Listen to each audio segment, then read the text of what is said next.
अगर टेक्निकली कहें तो oneness is a rhythm. Rhythm समझते हो ना। अब जब यहाँ पे एक म्यूजिक चल रहा था, इसके साथ कुछ शब्द के उच्चार हो रहे थे, तो एक रिदम था कि नहीं। और उस रिदम को जब हम फील करते हैं, उस रिदम में हम आ जाते हैं, तो डेफिनेटली हमें बहुत सूदिंग लगता है, बहुत पीस लगता है, बिकॉज उस रिदम में आ गए हैं। हम लोग का क्या है कि अगर हम लोगों को एक्सेप्ट नहीं कर रहे हैं या कोई ऑब्जेक्ट को एक्सेप्ट नहीं कर रहे हैं, इसका मतलब हम रिदम में नहीं है। मतलब मैं कहता हूँ मैं इनके साथ अनकंफर्टेबल हूँ, इनके साथ मैं ज़्यादा कंफर्टेबल हूँ, मतलब कहीं मैं रिदम में नहीं हूँ, अलाइन नहीं हूँ इनके साथ। और क्यों नहीं हूँ, इसका रीज़न क्या है कि आपका जो हायर सेल्फ है, आपकी जो चेतना है, वो किसी एक फ्रीक्वेंसी की है और दूसरे इंसान की दूसरी फ्रीक्वेंसी है। तो पहले तो वननेस आपको अपने आप में आना है, खुद के साथ आना है, अलाइन होना है, क्योंकि एक्चुअली तो आप अलाइन ही बॉर्न होते हो, आप वननेस में ही बॉर्न होते हो। आप सोच के देखो, आप जब बच्चे थे तो आपको जेंडर का पता था, जब आप न्यू बॉर्न बेबी थे, राइट। आपको कोई रिलीजन का पता था, कोई कास्ट का पता था, कोई गोत्र का पता था, कुछ भी तो नहीं पता था। लेकिन जैसे जैसे आप बड़े होते हो ना, एक एक चीज आपको ना डिसअलाइन कर देती है। Is it right. इसलिए कल आपको शायद समझाया अभी कि बच्चे का ये जो पार्ट होता है बहुत सॉफ्ट होता है। क्यों सॉफ्ट होता है? क्योंकि वो वननेस में है, वो डायरेक्ट कनेक्शन में है। लेकिन ये धीरे धीरे हार्ड होते जाता है ना, ये ऊपर का पार्ट। और हार्ड क्यों होता है? इंटेलेक्ट पार्ट एक्टिवेट हो गया, लेफ्ट ब्रेन एक्टिवेट हो गया, राइट ब्रेन एक्टिवेट हो गया, तो वो डिसअलाइन हो गया, वो रिदम ही छूट गया। और जब रिदम छूट जाता है तो पता ही नहीं चलता कि कब हम डिसहार्मोनी में चले गए। मतलब यूनिवर्स में जो हम एक प्लान बना के आए थे, एक सोल प्लान बना के आए थे, वो प्लान तो कहाँ का कहाँ छूट गया है और कहाँ चला गया। हमारे कोई डिजायर में, कोई गोल्स में लग गया है, कोई हमारे विश पूरी करने में लग गया है, कोई हमारे सोल के कर्मा में लग गया है, कोई रिवेंज एटीट्यूड में लग गया है। मतलब चीजें डिसअलाइन हो गई है। Is it right? लेकिन अगर आप ये जब वननेस के सिंबल प्रैक्टिस करते हो, ये जो एक्टिविटी करते हो, धीरे धीरे वापस आप अलाइनमेंट में आ जाओगे, वापस आपकी रिदम आ जाएगी। अभी कैसा है, कोई एक बॉडी पार्ट में कोई एक मेमोरी है, उस पार्ट को किसी ने टच कर दिया तो कैसे होगा? आपको कैसे ट्रिगर होगा कि नहीं, है ना। हमारा बॉम्बे में ऐसे ही होता है कि जैसे अभी कोई बैठा है और थोड़ा किसको लग गया धक्का, तो वो तुरंत अनईजी हो जाता है और तुरंत वो फिर कुछ ना कुछ बोलने लगते हैं। तो ऐसे ही क्या होता है ना, घर में भी ऐसा ही होता है। आप देखो, किसी ना किसी इंसान का, किसी ना किसी कोई शब्द से आप इरिटेट हो जाते हो, आप ट्रिगर हो जाते हो, होते कि नहीं। और वो आपको वापस डिसहार्मोनी कर देता है, मतलब आपका रिदम छूट जाता है। भगवान की भक्ति करते हो तो रिदम में आ जाते हो। जैसा जैसे भगवान की भक्ति से थोड़ा बाहर आ गए और किसी इंसान के साथ आप इंटरेक्ट करना शुरू कर देते हो, आपकी फ्रीक्वेंसी कब चेंज हो जाती है ना, आपको पता भी नहीं चलती है। कोई एंगर कहीं ले जाता है, कहीं फियर कोई ले जाता है, किसी का इनसिक्योर पार्ट कहीं ले जाता है, किसी का ईगो कहीं ले जाता है। तो उसको वापस हील करते हुए वापस आपको वननेस में आना है। ये आपका अल्टीमेट गोल होना चाहिए। एंड ऑफ द डे, मतलब रात को सोने से पहले अगर आप वननेस में सो गए, आप रिदम में सो गए, तो आपकी नींद अवेयरनेस वाली होगी। मतलब पूरी रात में अगर आपको कोई सपने भी आते हैं, पहले तो आएंगे ही नहीं, अगर आएंगे भी, आपको पूरा समझ में आएगा कि ये सपना क्या था, किसके साथ था, कौन था, इस तरह से करके। अब क्या होता है ना कि जब आप अपने आप से अलाइन नहीं हो, तो आप दुनिया में क्या एक्सपेक्ट करते हो कि कौन अलाइन हो सकता है? डिफिकल्ट है कि नहीं। हमारा इंडिया का जो मैप है ना, इंडिया के मैप में साउथ ईस्ट कटा हुआ है, सॉरी नॉर्थ ईस्ट कटा हुआ है। अब नॉर्थ ईस्ट कटा हुआ है, इसलिए हमारा कश्मीर का इशू है, इसलिए हमारे पाकिस्तान के साथ इशू हो रहा है। जब हम सभी कंट्री को एक मानेंगे, तो कोई कितना भी कटा हुआ रहे तो क्या फर्क पड़ता है। अगर किसी भी घर में आप अच्छे वाइब्रेशंस क्रिएट करते हो, तो उसका अगर टॉयलेट गलत है, बेडरूम गलत है, हॉल गलत है, किचन गलत है, क्या फर्क पड़ता है। आप अपने 5 एलिमेंट्स के साथ अलाइंड हो, हार्मोनी में हो, वननेस में हो, तो ये घर का कोई भी एक एलिमेंट कहीं पे भी डिसहार्मोनी में, आपको कोई फर्क नहीं पड़ने वाला है। क्योंकि आपको कोई वहां से वाइब्रेशंस डिस्टर्ब नहीं कर सकते, आपका अंदर का ही वाइब्रेशन बैलेंस्ड है। Is it clear? तो इसलिए हमने ये वननेस के सिंबल जो महाअवतार बाबा जी ने हमें दिए हैं, और वो इसलिए दिए हैं कि बाबा जी और साईं बाबा ये दोनों चाहते थे कि ये यूनिवर्स में वननेस क्रिएट हो, और अगर ये वननेस आ गई इंसान के अंदर तो सोचो नेशन का क्या होगा, कंट्री का क्या होगा, इस अर्थ एलिमेंट, इस अर्थ प्लैनेट का क्या होगा, इस पैरेलल यूनिवर्स का क्या होगा, इस किंगडम का क्या होगा। समझ में आए कि नहीं? मतलब आपको कभी लगेगा नहीं कि ये अलग है। जैसे रामकृष्ण का अगर मैं कहूँ, जो ठाकुर जिसको कलकत्ता में कहते हैं, वो शुरू शुरू में हमारे जैसे एक लेमैन के जैसे उनका बर्थ हुआ, लेकिन जैसे जैसे वो कुछ भक्ति में डीप लीन होते गए ना, वो माँ के साथ वननेस में आ गए, और माँ के साथ वननेस में आते आते ना उनको सब में माँ दिखने लगी, उनको सब में माँ दिखने लगी। मतलब उनको शारदा माँ में भी काली माँ दिखने लगी, समझ में कि विवेकानंद में भी माँ दिखने लगी, आप हमारे जैसे इंसान में भी माँ दिखने लगी। तो ये इससे बड़ा एग्जाम्पल और क्या हो सकता है, आप सोच के देखो। तो इसलिए हम फिर हमें लगता है ये इंसान नहीं है, ये गुरु है, हमें लगता है गुरु नहीं है, ये गॉड है, क्योंकि हमको वो वननेस दिख रहा है ना। तो उसको आप डिफाइन नहीं कर सकते हो, भले आप नाम दे रहे हो कि ये मेरे गुरु है, ये मेरे गॉड है, एक्चुअली इज इररिलेवेंट, बिकॉज कोई भी अगर पूरी तरह से अलाइन हो गया तो उसको आप बीच में कोई नाम दे ही नहीं सकते। अगर ये लाइट सीधा मेरे पे आती है तो इस लाइट को आप नाम दे सकते हो क्या, मुझे बताओ?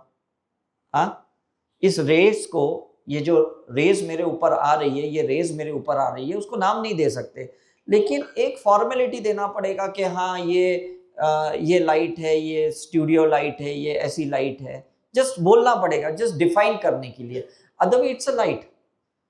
तो यही होता है कि वननेस क्या है कि जैसे एक सन है, सन के सारे रेस जो 365 डिग्री पे है, वो कोई भी रेस पकड़ो तो वो आपको सेम फीलिंग देगी।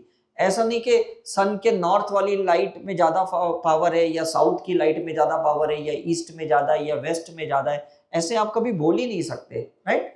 तो इसी तरह से ना हमको लोग जब बोलते हैं ना, यार तू उसके साथ अच्छा है, मेरे साथ अच्छा नहीं है, तेरी इसके साथ बनती है, मेरे साथ बनती नहीं, हम ऐसे बोलते हैं। एक्चुअली ये हमारा नजरिया है, हमारा एंगल ऑफ विजन है, हमारा परसेप्शन है। लेकिन जैसे जैसे हम हील करते हैं, हमें लगता है ये मेरे साथ भी वैसा ही है, सिर्फ वो मेरे अनहील पार्ट को ना अलग तरीके से उसको ले रहा है। Is it right? मतलब एक क्रिकेट के मैदान में अगर कोई 6 मारता है, कोई 4 मारता है, तालियां तो सब बजाते कि नहीं? ऐसा थोड़ी बोलेगा नहीं वो 6 मारेगा तभी मैं ताली बजाऊंगा। उसके लिए एक मैच है, उसके लिए एक गेम है, उस ऑब्जर्वर के लिए एक एक एक एक्ट है, समझ में कि नहीं? एक एक्ट है। और अगर उसके अंदर स्पोर्ट्समैनशिप रहेगा, उस ऑडियंस के अंदर, उस ऑब्जर्वर के अंदर, उसे कोई फर्क नहीं पड़ता कौन 4 मार रहा है, कौन आउट हो गया, वो हर चीज को ना एक्नॉलेज करेगा। ऐसा नहीं यार मेरा टीम वाला हार गया, मेरी टीम वाला आउट हो गया, मेरे टीम वाले ने ऐसे किया, ऐसा कुछ नहीं करेगा। उसके लिए वो गेम है, बिकॉज वो वननेस में है। Now you got the point? मतलब अगर कोई हार भी रहा है और वो जीतने वाले पार्टी को दिल से विश करेगा तो वो वननेस में हो गया। वो ये नहीं करेगा, गिल्ट नहीं करेगा यार मैं हार गया, मुझे मजबूरी से उसको कॉन्ग्रेचुलेशन करना है, वो वैसा नहीं करेगा। वो समझ गया कि नहीं, इस टाइम पे वो अच्छा खेला है, मे बी आज मैं इससे इंस्पायर हुआ हूँ, नेक्स्ट टाइम मैं अच्छा खेलूंगा, शायद मैं जीत जाऊंगा करके। Is it true? तो आपको भी है ना अपनी लाइफ में ना ये समझ लो कि जहां आपको पेन है, जहां दर्द है, वो पार्ट आपका वननेस में नहीं है। जहां आपका कोई भी बॉडी पार्ट सेंसिटिव है, वो वननेस में नहीं है। जहां आपको लगता है मुझे कोई एक थॉट ट्रिगर कर रहे हैं, तकलीफ दे रहे हैं, तो वो थॉट वननेस में नहीं है। बिकॉज हर थॉट एक यूनिवर्स के थ्रू ट्रांसफॉर्म होते हुए किसी के थ्रू बाहर निकल रहा है। तो ऐसा नहीं है कि गॉड ने किसी को कोई भी परमिशन दिए है। ये वो चीज है जहां से हमें कोई एक रेज आ रहा है, कोई किसी का एक थॉट आ रहा है, किसी का एक मैसेज आ रहा है, किसी से कोई हमें एक सीख मिल रही है, एक लेसन मिल रहा है, इट्स इररिलेवेंट आप तक पहुंचा कि नहीं, वो आप तक पहुंचा कि नहीं। आज आप घर का नहीं खाना खा रहे हो, यहां का खाना खा रहे हो, खाना आप तक पहुंचा कि नहीं? Is it right? आप आज अपने घर पे नहीं रह रहे हो, इस होटल के रूम में रह रहे हो, आपको रहने को मिला कि नहीं? Is it right? ये कपड़ा जो पहन रहे हो या आपके कोई रिलेटिव के शॉप से नहीं आया, वो कहीं से तो आप तक आया है, राइट? ट्रांसपोर्टेशन हुआ, ये कहीं तो लूम से आया है, कहीं से तो आया है। तो you should be gratitude to everything कि मेरे तक तो पहुंचा। क्यों पहुंचा? क्योंकि आप एक्सेप्टेंस में हो। अब ऐसे तो नहीं बोलोगे नहीं मेरे घर से खाना आएगा तो ही मैं खाऊंगी। Is it right? तो आप देखो कि जहां आप अनकंफर्टेबल हो, इसका मतलब आपने उसको एक्सेप्ट नहीं किया, आपने उसको होने नहीं दिया, या आपको स्वीकारा नहीं उस चीज को। Is it right? जैसे अभी कोई एक लड़की शादी करके घर पे जाती है और वो कहेगी मैं तो इतना ही काम करूंगी, मैं तो ये काम नहीं करूंगी, मतलब वो वननेस में नहीं है। वो ये समझेगी ये सास ससुर मेरे माँ बाप ही हैं, जितनी मैंने माँ बाप की सेवा की अब मुझे इनकी करनी है। संस्कार तो वही मिले थे उसको, बट ये उसकी अपनी भी तो चॉइस होती है कि नहीं?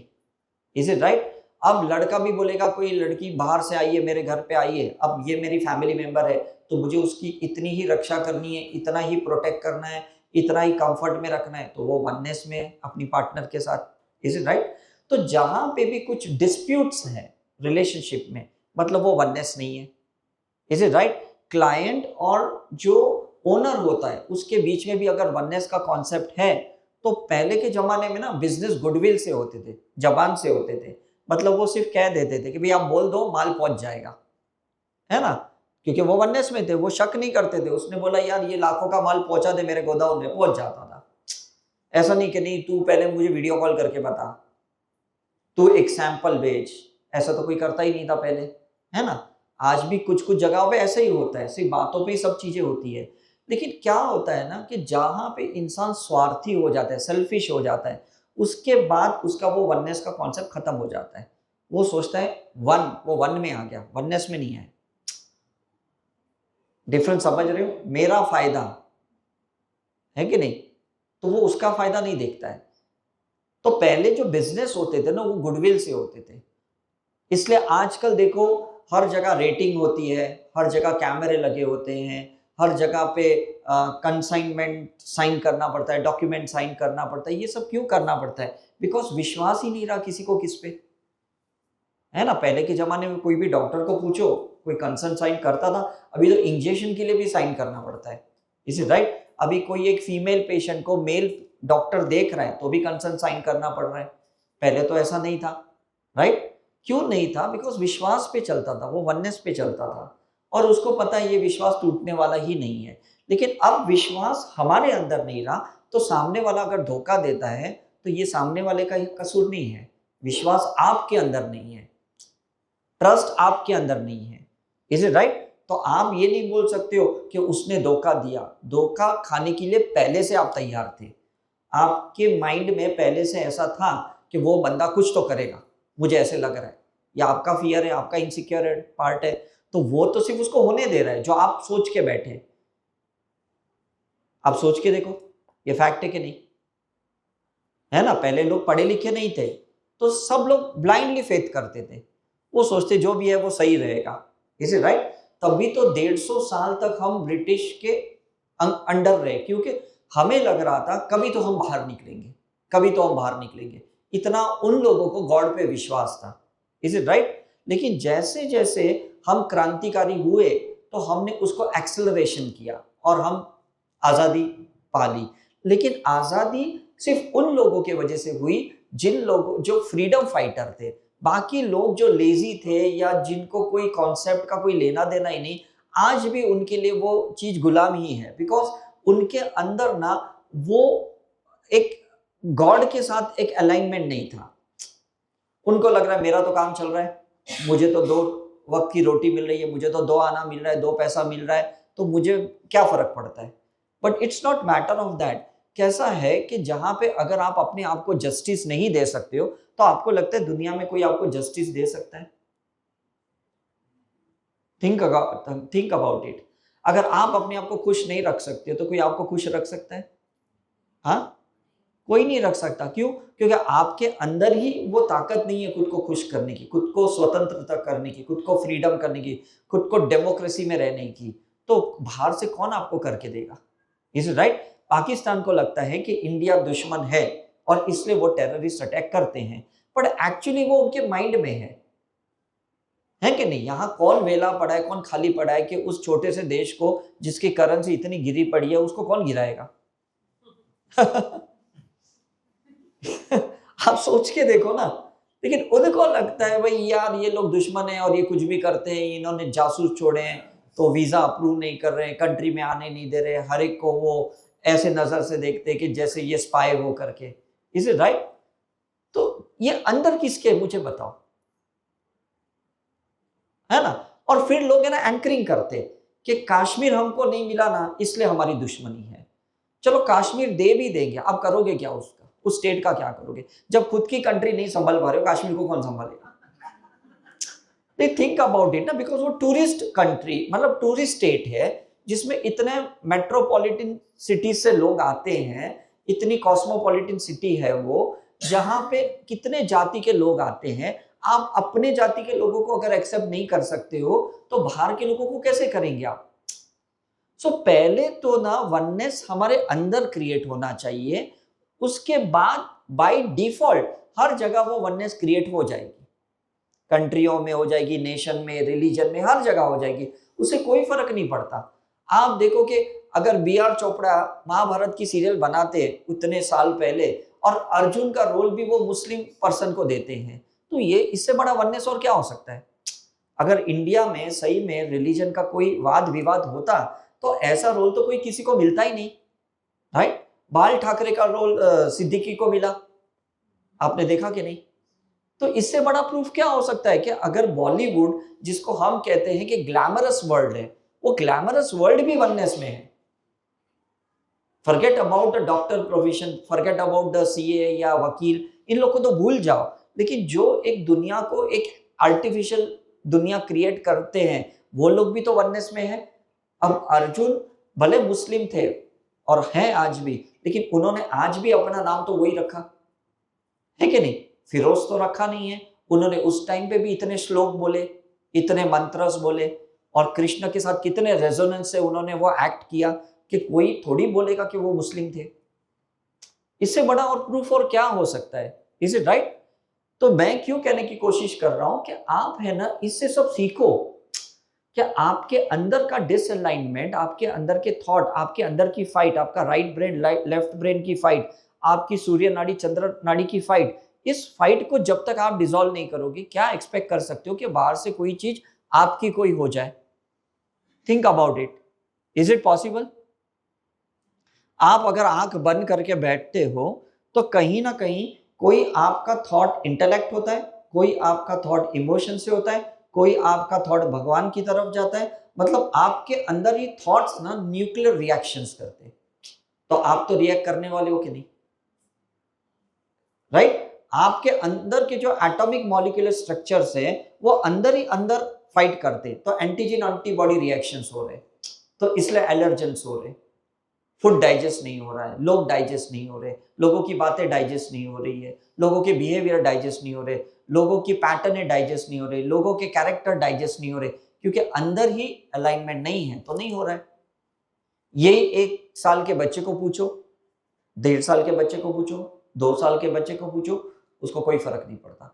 जैसे 2.25 साल 2.5 साल का हुआ और वो स्कूल में गया, वो खुद भी बनने से बाहर आ जाता है, क्योंकि उसको वन पे फोकस करवाया जाता है। तूने आज क्या खाया, तूने आज क्या सीखा, तूने आज किसके साथ फ्रेंडशिप की, तब उसको पता चलता है कि मैं एक अलग आइडेंटिटी हूं, वो मैं वाला पार्ट आ जाता है। Is it right? उसके पहले तो कभी कोई पेरेंट्स पूछते ही नहीं, क्योंकि वो सबके साथ मिलजुल के रहता था, किसके भी गोद में जाता था, किसके भी घर में जाके सो जाता था, उसको नींद आती है सू करता था, छी करता था। Is it right? किसके भी घर पे जाके वो कपड़े चेंज करता था, उससे कोई फर्क नहीं पड़ता था। लेकिन जब हम उसको बोलते अरे पे शेम शेम पप्पी शेम, ये इधर नहीं करना, ये नहीं करना, ये ऑर्गन है, ऐसा है वैसा है, तो उसको समझ में आता है अच्छा ये ऐसा भी है। Now it is true. ये एक्नॉलेज कौन करवाता है? हम करवाते हैं, बिकॉज हमें वो सिखाया गया है कि इस तरह से। फिर हम बोलते तूने उसके घर पे खाना खाया, हम वेजिटेरियन है, वो लोग नॉन वेज बनाते, उसके बर्तन ऐसे, तब उसको पता चलता है अच्छा ऐसा भी है। Is it right? हम कहते हैं अरे वो बैकवर्ड क्लास के, तुझे समझ में नहीं आता है, हमारी ये जात है, तब उसको समझ में आता है। Now you got the point. आप किसी भी है ना आश्रम में जाओ, बच्चों के आश्रम में जाओ, truly they are in oneness. Truly they are in oneness. क्यों? उनको अपने ओरिजिन ही नहीं पता। जब किसी को अपना ओरिजिन नहीं पता तो उसकी आइडेंटिटी तो है ही नहीं, उसका गोत्र तो है ही नहीं, उसका सरनेम तो है ही नहीं, इज इट राइट? उसका वंश तो है ही नहीं, उसका कोई डीएनए का वजूद तो है ही नहीं, तो डेफिनेटली वो वननेस में रहेगा कि नहीं? उसको क्या फर्क पड़ता है कि कौन कहां से, किसके माँ बाप ने इस बच्चे को छोड़ दिया, बस मेरे साथ रह रहा है ना, मतलब वो मेरा है। Is it true? जब हमने पहली बार मिस्टर इंडिया पिक्चर देखी, मैं तो वर्सोवा में मैं उसकी शूट देखने गया था, तब मुझे वो कॉन्सेप्ट समझ में आया कि एक्चुअली ऐसा ही रहना चाहिए। तभी तो जस्ट मैं शूट देख रहा था, लेकिन जब वो स्क्रीन पे पिक्चर आया तो पूरे पिक्चर जो 3 घंटे की थी उसमें वो इमोशनल सीन ज्यादा था जहां पे वो लोग को खाना नहीं मिल रहा था और सब एक दूसरे के लिए रो रहे थे। Is it right? लेकिन आज ऐसा तो हमारे साथ तो नहीं होता। हमारे घर में भी किसी को कुछ नहीं मिलता तो हमको लगता है जाने दो, ऐसे भी इसके कर्म है। मतलब ये फीलिंग तो उसके लिए आती नहीं ना कि अरे ये बेचारा भी ऐसा सोया है, आज इसको कंफर्ट नहीं मिला है, आज इसको सुख नहीं मिला है, आज इसके हिसाब से खाना नहीं बना है, ऐसा थॉट नहीं आता है।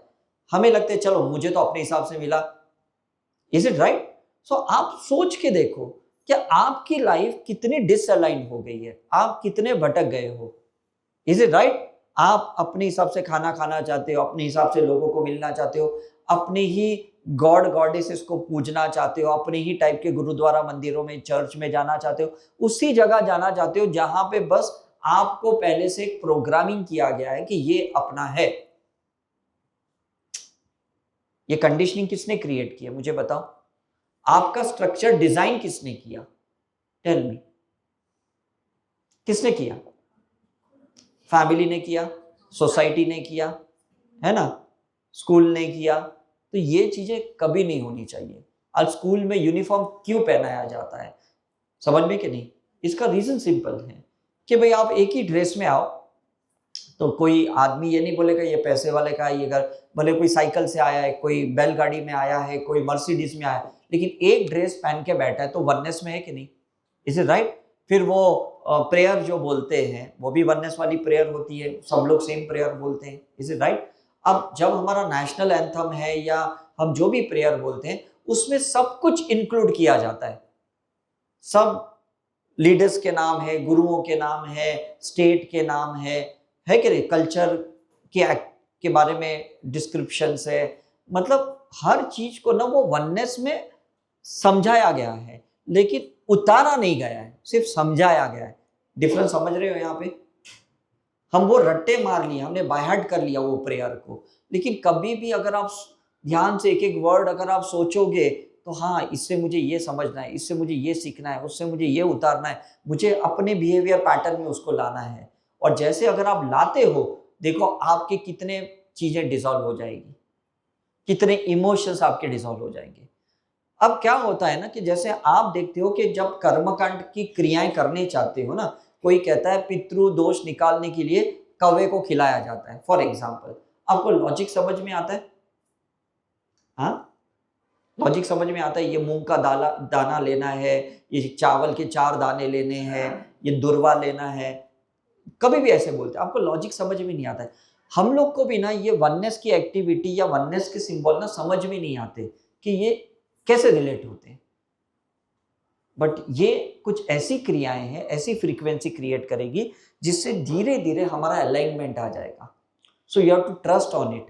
आपको लगेगा ये टच करने से क्या होगा, ये आंखों में देखने से क्या होगा, ये ऐसे करने से क्या होगा, ये आपको अभी समझ में नहीं आएगा। हमें भी इनिशियली समझ में नहीं आया जब हमने ये वननेस का कॉन्सेप्ट स्टार्ट किया, लेकिन जब हमें रिजल्ट मिलने लगे ना, जब हम ऑरा में देखने लगे, तब हमें लगा कि अरे यार ये तो कुछ अजीब ही है। मतलब जिसका साइंस हम नहीं समझते लेकिन जिसका रिजल्ट दिख रहा है, और रिजल्ट दिखने के बाद ना उसका साइंस समझ में आता है। दो ही तरीके हैं, या तो साइंस के थ्रू रिजल्ट समझो, या रिजल्ट को अज्यूम करो, उसको एक्सपीरियंस करो और उसके बाद उसका साइंस समझो। जब महावीर ने कहा कि सूर्यास्त के बाद नहीं खाना, तो हमने अज्यूम किया, इन्होंने बोल दिया तो नहीं खाना। अब माइक्रोस्कोप बता रहा है कि सूर्यास्त के बाद बैक्टीरिया वायरस गिर जाते हैं, बिकॉज सन रेज नहीं होती है तो इलेक्ट्रॉन्स एक्टिवेट हो जाते हैं। समझ में है कि नहीं? तो डेफिनेटली आपके खाने में वो जाएंगे कि नहीं? सूर्यास्त के बाद खाओगे तो। Now it is right.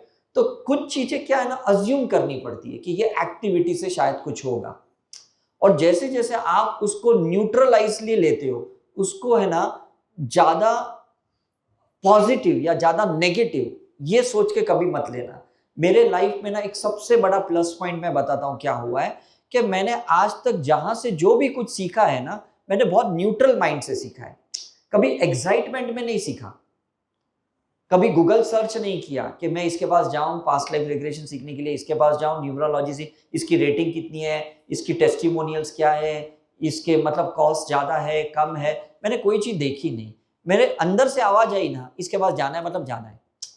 वहां जाने के बाद पता चला ये तो 2 ही लोग का रिट्रीट है, 2 ही लोग का वर्कशॉप है, तो मुझे ऐसे नहीं लगा ये मैं कहाँ आ गया, मैं वहां जाना चाहिए जहां 50 लोग होने चाहिए, 20 लोग होने चाहिए, ऐसे थॉट कभी मेरे अंदर नहीं आए। Is it true? बिकॉज पहले से क्या था ना, मुझे कोई गाइड करने वाला नहीं मिला लाइफ में, तो मुझे अपने आप से सुनने की ना एक आदत सी पड़ गई।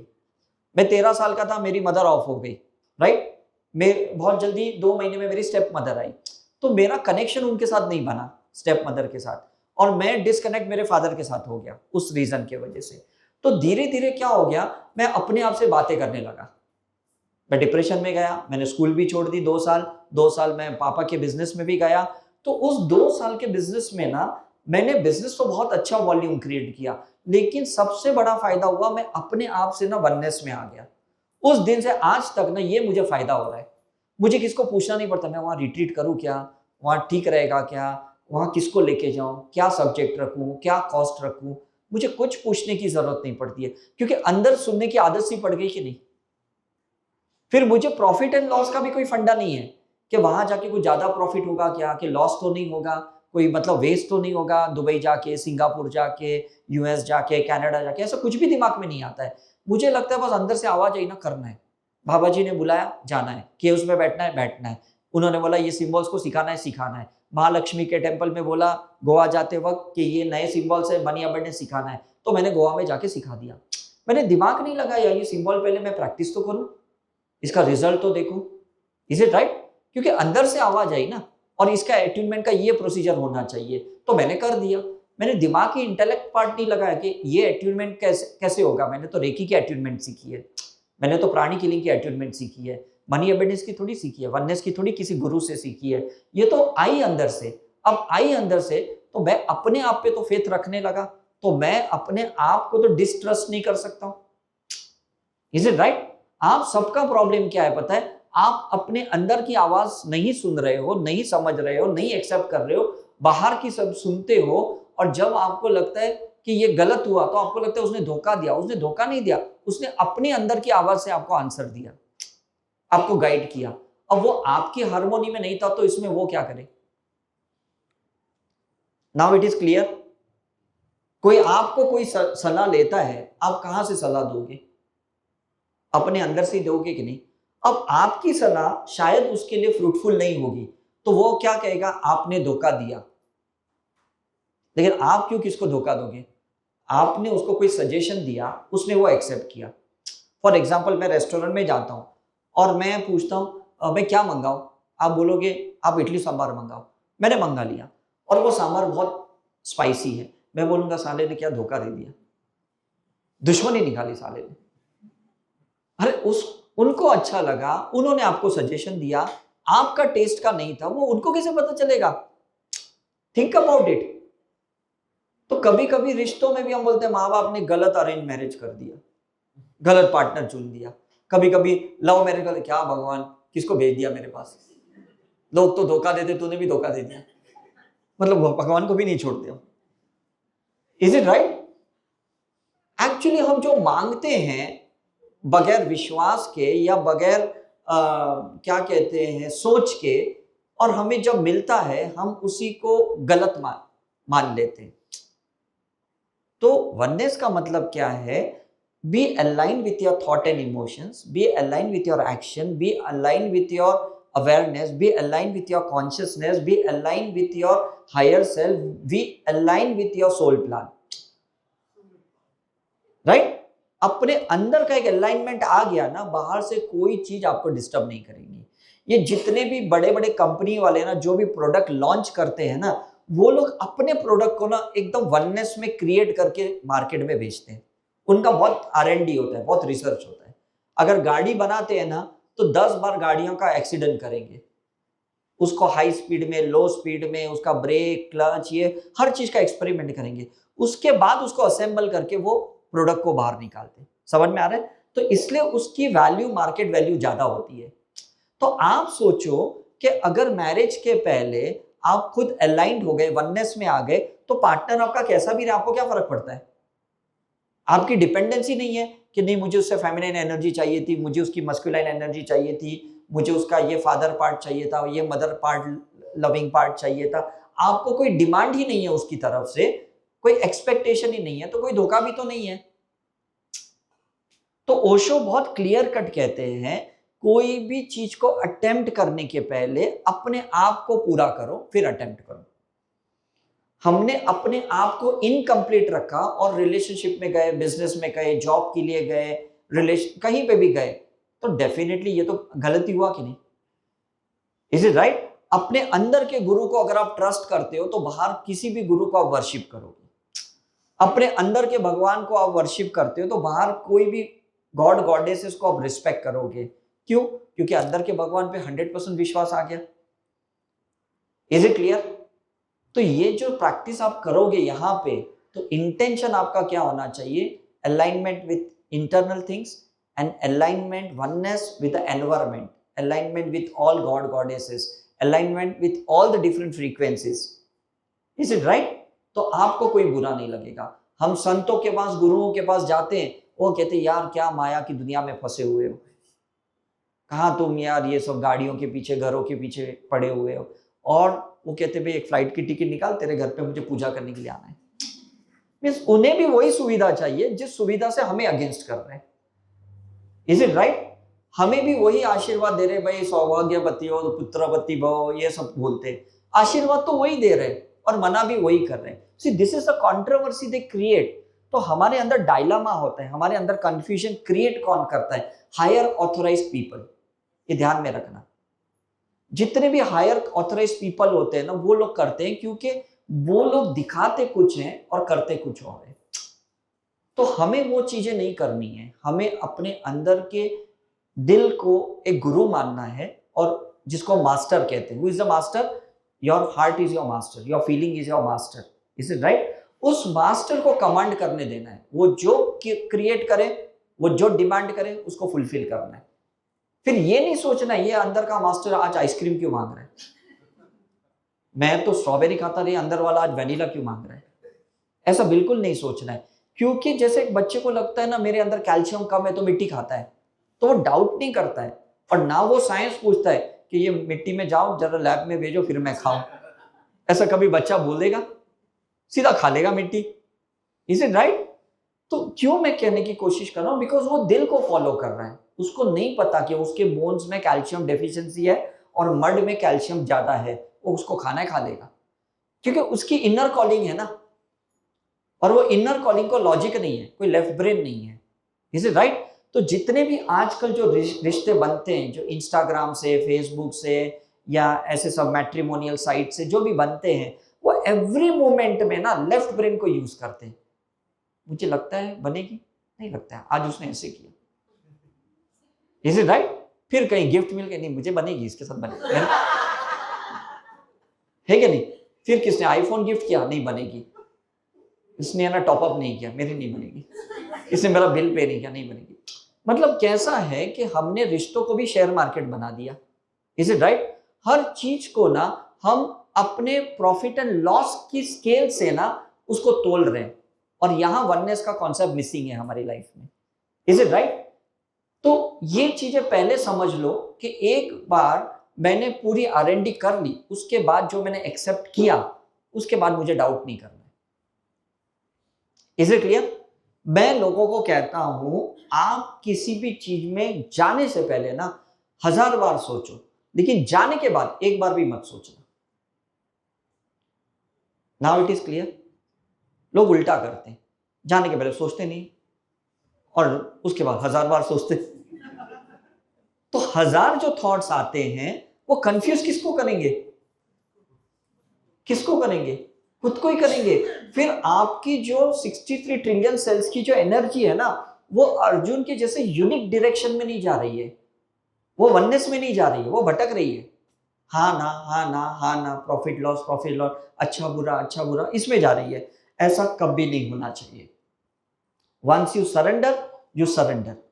तो मैं ये नहीं कह रहा हूं surrender to external aspect, surrender to yourself. अगर आप अपने आप को अच्छे से फील करवा सकते हो तो कोई भी मूवमेंट में ना आप धोखा नहीं खाओगे, क्योंकि आपने अपनी अंदर की डिमांड को फील करवाया है। Is it clear? कोई आदमी कहता है मुझे अंदर से फील हो रहा है कि आज मुझे पिज्जा खाना है, और उसको लगेगा नहीं यार पिज्जा मेरा इतना कैलोरी बढ़ा देगा, इतना वेट बढ़ा देगा। लेकिन अगर आप अपनी अंदर की फीलिंग को सेटिस्फाई कर रहे हो, फुलफिल कर रहे हो, वो पिज्जा आपका वेट नहीं बढ़ाएगा। क्यों? क्योंकि अंदर की एक डिमांड है, उस बॉडी की डिमांड है। समझ में कि नहीं? ये ऐसे ना कभी सरोज खान ने सोचा है, ना कभी गणेश आचार्य ने सोचा है, ना कहीं मुझे लगता है अदनान सानी ने सोचा है, ना कहीं अम्मा भगवान ने सोचा है। उनको जब लगता है कि मुझे ये करना है तो ये करना है। Is it right? तो उनकी बॉडी भी फ्लेक्सिबल है। वो ऐसा नहीं सोच रही इतने वेट लेके मैं क्या गाना गाऊं या कैसे डांस करूं। They were least bothered about it. Is it true? You have come to fulfil your soul journey, और उस सोल जर्नी में कुछ भी उटान पटांग होना, ये आपको दिमाग नहीं लगाना है, बिल्कुल नहीं लगाना है, क्योंकि उसका ही तो एक्सपीरियंस लेना है। लोगों के लिए आप वियर्ड हो और उनके हिसाब से सोचोगे तो आप अपने आप को तो कभी फुलफिल ही नहीं कर पाओगे, कभी खुद को खुशी नहीं कर पाओगे। क्यों? क्योंकि इसने कहा कि तुम गलत कर रहे हो, इन्होंने कहा तुम गलत कर रहे हो, लेकिन अंदर से लग रहा है कि ये करना चाहिए, मुझे इसका एक्सपीरियंस लेना चाहिए, तो ले लो। और शायद आज का यंग जनरेशन यही कर रहा है। वो माँ बाप की नहीं सुनता है, वो किसी रिश्तेदारों की नहीं सुनता है। क्यों? क्योंकि वो अपनी सुनने के लिए आया है। पास्ट लाइफ में वो सप्रेस्ड होके ये प्रेजेंट लाइफ में ये सोच के आया कि इस लाइफ में मैं किसकी सुनूंगा नहीं, अपने दिल की सुनते। एडिक्टेड भी होते हैं, डी एडिक्टेड भी होते हैं, रिलेशनशिप में भी जाते हैं, ब्रेकअप भी कर देते हैं। Is it right? तो उनकी एक जर्नी है जो इनकम्प्लीट थी सप्रेशन की वजह से। तो अगर आप उसको होने दोगे ना तो उनका इवोल्यूशन बहुत फास्ट हो जाएगा। आप लॉजिक यूज मत करना, अपना धर्म के फंडा को यूज मत करना, अपने पाप और पुण्य की फिलॉसफी को उनके एक्टिविटी में मत लगाओ। अब समझ में आ रहा है? हो सकता है आपके माँ बाप आपको नहीं समझ पाए, और हो सकता है आप उन अपने बच्चों को नहीं समझ पा रहे। ये जनरेशन गैप है कि नहीं? Is it right? लेकिन जब आप वननेस में हो तो आप सबको स्पेस दोगे, पेरेंट्स को भी दोगे और बच्चों को भी स्पेस दोगे, और अपनी स्पेस को, जैसे इन्होंने आपको सेफ्टी सिखाया, समझ में कि नहीं, आपको सेफ्टी जोन सिखाया कि नहीं, कि खुद की सेफ्टी जोन में कैसे रहना है। तो जब वो जोन में आप हो तो खतरा ही कहाँ है, मुझे बताओ ना। ना मदर इन लॉ से खतरा है, ना बच्चों से खतरा है, ना मतलब एनिमल से खतरा है, किसी से खतरा नहीं है, किसी से कोई गिला शिकवा भी नहीं है, किसी से कोई इशू भी नहीं है, कोई फाइट भी नहीं है। क्यों? क्योंकि आप समझ गए हैं कि आप जो भी अपने दिल के रास्ते से चल रहे हो ना, that is the oneness path.